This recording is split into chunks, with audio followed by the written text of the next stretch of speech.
أكيد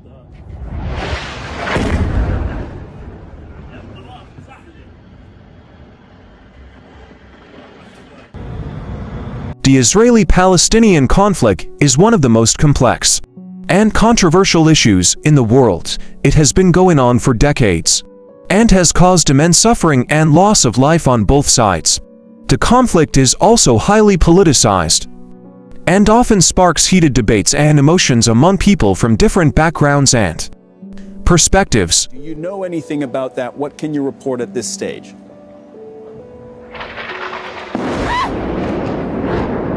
But how do we get our information and views on this conflict?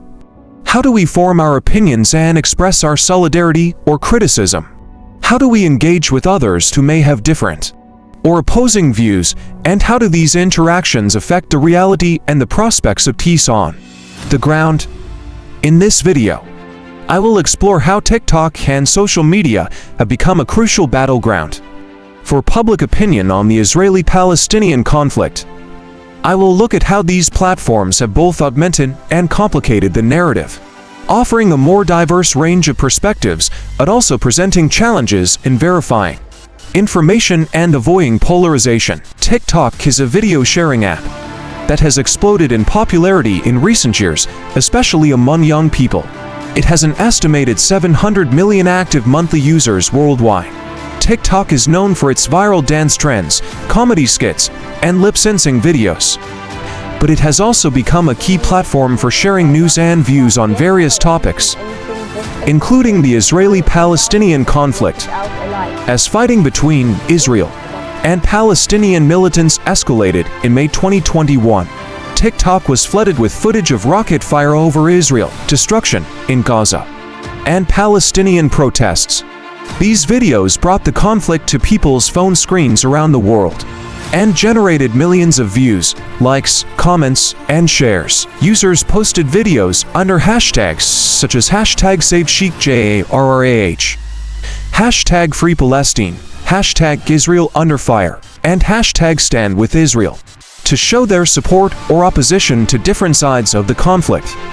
Some of these videos were powerful and moving, showing the human cost and the resilience of the people affected by the violence. Some were informative and educational, explaining the history and the context of the conflict.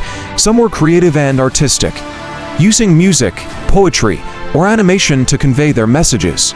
And some were humorous and satirical, poking fun at the absurdity or the hypocrisy of the situation. But not all of these videos were accurate or constructive.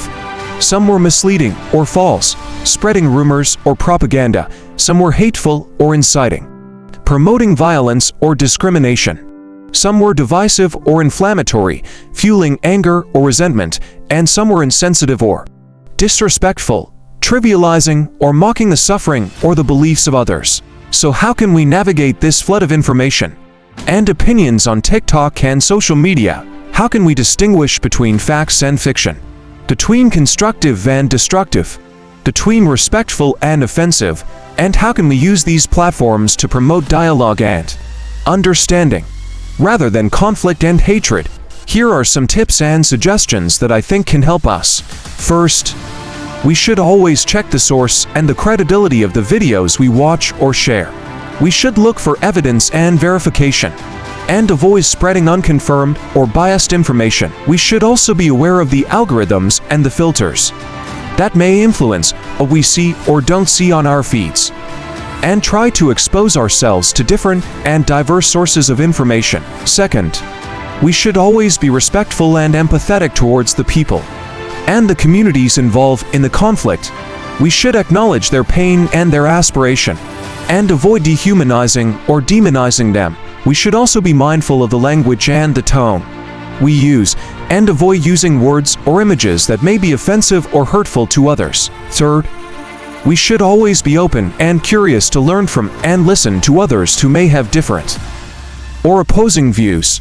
We should try to understand their perspectives and their experiences and engage with them in a civil and constructive way. We should also be willing to challenge our own assumptions and biases and admit when we are wrong or when we don't know something. Fourth, We should always be positive and hopeful for a peaceful and just resolution of the conflict. We should support and amplify the voices and the actions of those who are working for peace and coexistence, and oppose and condemn those who are inciting or perpetuating violence and hatred. We should also be creative and proactive in finding ways to express our solidarity and our support for the people and the causes we care about. TikTok and social media have a huge potential to influence the narratives and the opinions on the Israeli-Palestinian conflict.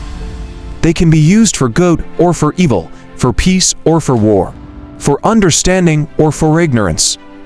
It is up to us, as users and as citizens, to use them wisely and responsibly, and to make them a force for positive change in the world.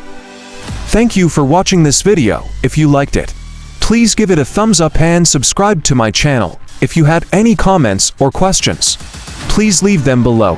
And if you had any suggestions for future video topics, please let me know. See you next time.